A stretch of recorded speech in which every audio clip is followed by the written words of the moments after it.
Hey guys, what's up? I'm Brian with Fishers Off-Road, and in today's video I'm going to be answering a question for Nick out of South Dakota. Now Nick sent us in this question asking about a rugged GMR 25. Now we run those units on our rentals, they do a great job, but Nick said that his unit just didn't have the transmission, the reception, it was kind of staticky. Well, we reached out to Nick and we went back and forth in some emails and we helped troubleshoot his setup. One of the things we found out was that Nick was running the wrong antenna for his setup. Now you want to make sure that you get the correct antenna for whatever setup you're going to be running. There's the NMO setup, there's the NGP setup. NMO stands for New Motorola and NGP stands for No Ground Plane. So you want to make sure if your roof is composite, you're running the right basin antenna. If your roof is metal, you're running the right basin antenna for that. Another thing that comes into play is antenna placement and location. You want to run it as high as you can, and you want to stay away from other power sources. Even if you have a GPS up on top of your vehicle, you want to make sure you stay away from that.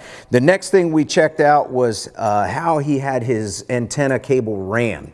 Now, depending on how you run this cable is really going to depend on your reception, your clarity, your signal. All of that really comes down to this right here. And what we found out is that Nick had it all coiled up, bird's nested up, and zip tied. That was drastically reducing his signal and everything that he needed to have a good radio setup. So you want to make sure that you run this to length. So you can cut this end off, get the tools from Rugged to put the new end on it, or you could take it to your local Rugged dealer and they can take care of that for you. Or another thing you can do is run this the length of your vehicle. And you don't want to run it close to any other power cables or sources that are going to interfere with this.